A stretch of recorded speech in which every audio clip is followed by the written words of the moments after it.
I'd say that you work on yourself every single day. You're very intensively trying to be awake and you self-analyze all the time.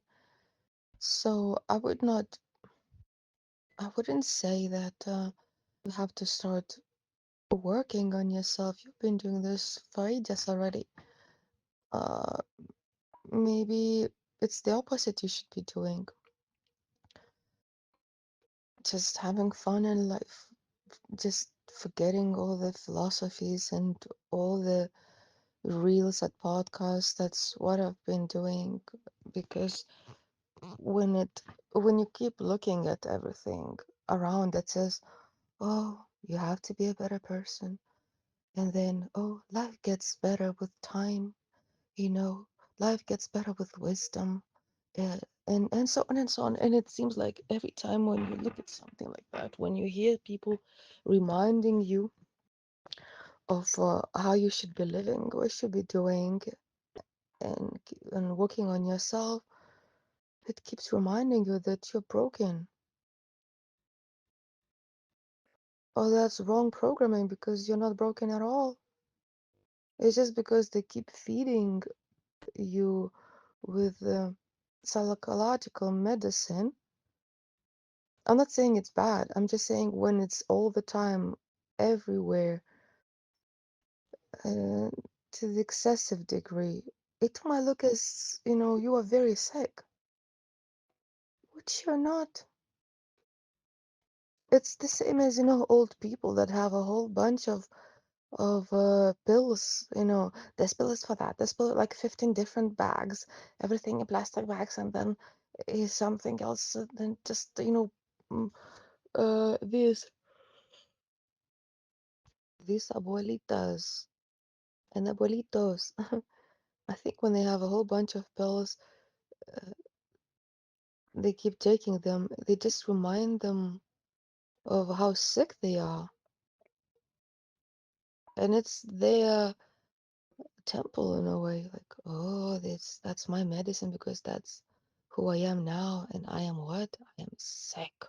I am very, very sick. And they just live with it and take it as their new identity.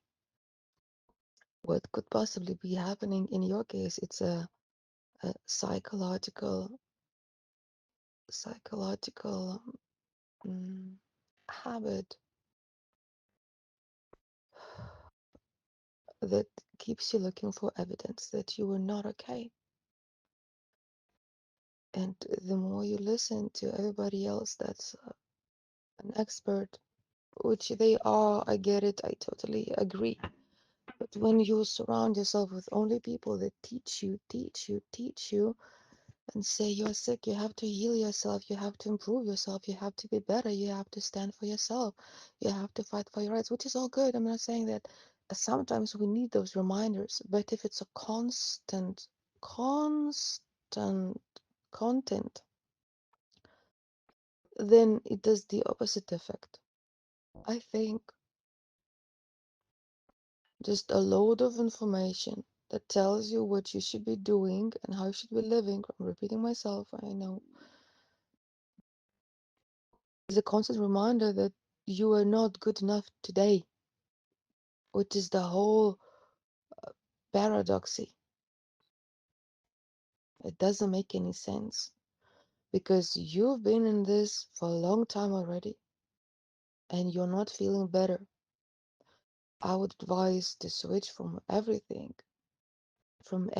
that teaches you to take care of yourself, and all that, and just switch to a totally different content. Just switch to happiness, to fun, to comedy, to stand up, to whatever makes you happy, and do these kind of activities. It helped me. The spiritual helped me. The near-death experience stories, Bashar, the philosophy in its own. Sometimes I need a reminder. Sometimes I would listen it for a week and then I would just drop it for like what 2 months. I would not listen to anything, and I would just take it at that time, when I'm very, very, very, very bad. really bad. But I'm not making it my whole life's routine because it's just too much. And this heaviness that I used to feel from all the psychological reels, oh, I don't have it. I feel so much lighter without any of that. I watch now sometimes, hear transformation, a stand-up comedy, uh, something, just something, whatever that releases my, like that brings me pleasure and happiness. That's all. And so yeah, change, change your not perspective, just change your action. And you know that like you always say, yes, I still have to, I have to start doing something. I have to start changing something. I have to this and this. Yes, but then you switch again to the book maybe or to the reel that tells you, yes, you have to take the action. Yes, you have to take the action. And then you don't take the action because you're in a constant reminder. And while you're in the reminder, you think that you're doing something. That's just an excuse of not doing an action by listening, by listening to someone telling you you have to take the action. You excuse yourself as you already are because you think that listening to this command is an action on its own, which is, if abused, is not an action at all.